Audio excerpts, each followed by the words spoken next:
current pandemic and economic fallout for workers, is it possible to start translating some of the energy of the current protests into a global labor movement? If not, what are some of the challenges you think might be present? If possible, what do you think the character of the global will look like post-pandemic? Is this working? That is, if the working class is successful in making some gains and fighting for economic and political equity. Well, I think it's absolutely essential that, we've been talking about this all day, that in my view, that even to do the seriously radical things that must be done on policing are completely inseparable from the global public goods agenda.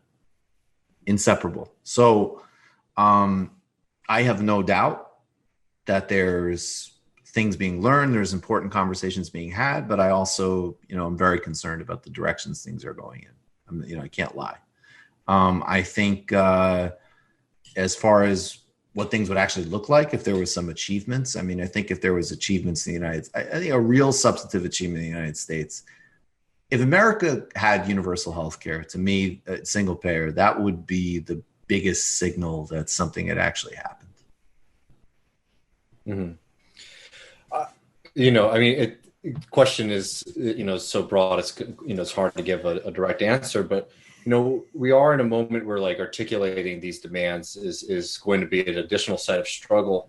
I think we've talked about this a lot in the street. It becomes very clear, but in the, outside of that world, you see the co-option going on from, corporations, Kimberly Crenshaw, for example, the New York Times saying that look, the corporations are ahead of the left in the United States, shows, the kind of political fights that we have to have right now. It also shows that maybe people shouldn't have complained so much about Adolph Reed's critique. Oh, I would agree. Yeah. Of course we would agree, but again, that's it right there. That's, I don't want to kind of endlessly sort of litigate these things, but yes, Kimberly Crenshaw did say that. And I would say really specifically, from the perspective of that politics, which is middle-class liberalism, that's correct. Mm-hmm. Right.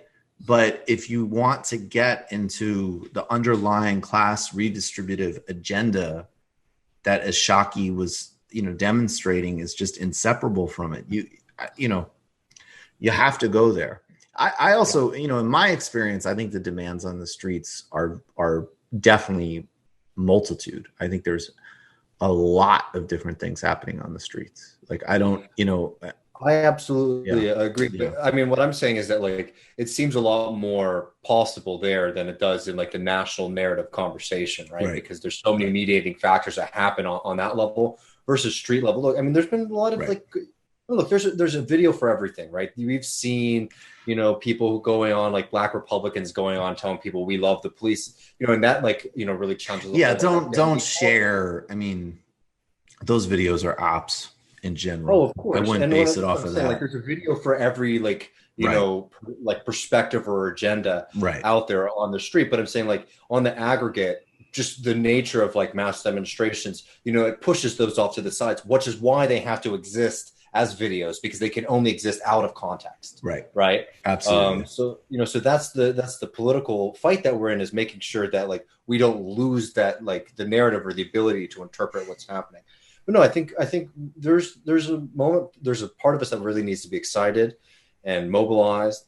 There's part of us that needs to be real about what these are, and then there's a part of us that should be worried that they're going to be captured to maintain a project that really that's doomed.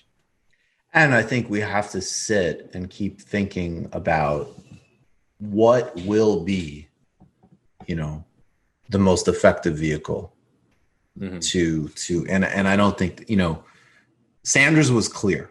I don't, it's not clear yet what that is. It's clear what's important and what's, what people are risking their lives for and what people are doing. And so that's why we've been there.